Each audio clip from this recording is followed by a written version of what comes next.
Surat court બહાર ઓરિસ્સાવાસી સગર્ભાએ કારમાં જ પુત્રને જન્મ આપતા લોકો ભેગા થઈ ગયા હતા। પરિવારે જણાવ્યું હતું કે હોસ્પિટલ લઈ જતા મહિલાને પ્રસૂતિની પીડા ઉપડી હતી। કાર કોર્ટ બહાર ઊભી કરતા જ પ્રસૂતિ થઈ ગઈ હતી।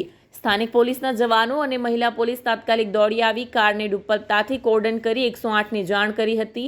ગણતરીની જ મિનિટોમાં આવી ગયેલી નવજીવન લોકેશનની 108 ઇમરજન્સી એમ્બ્યુલન્સના EMT પાયલોટ નાળ કાપી માતા અને બાળકને સિવિલ લઈ ગયા હતા, જ્યાં બંનેની હાલત સાધારણ હોવાનું જાણવા મળ્યું હતું।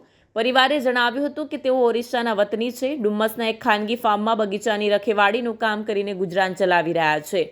દીકરી ઝુમરીના લગ્ન 1 વર્ષ પહેલા જ થયા હતા। દીકરીને 9મા મહિને પ્રસૂતિની પીડા ઉપડતા કારમાં હોસ્પિટલ લઈ જઈ રહ્યા હતા, ત્યારે સુરત કોર્ટ બહાર પ્રસૂતિની પીડા અસહ્ય થઈ જતા કાર રોડ બાજુએ ઊભી કરી દીધી હતી।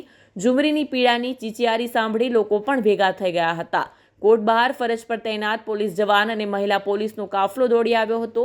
ઝુમરીએ કારમાં જ પ્રસૂતિમાં પુત્રને જન્મ આપ્યો હતો।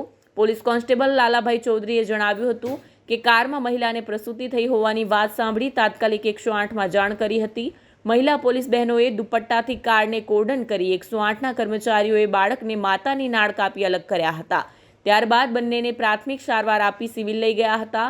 પોલીસ અને નવજીવન લોકેશનની 108ની કામગીરીના પ્રસૂતા પરિવારે આભાર વ્યક્ત કર્યો હતો।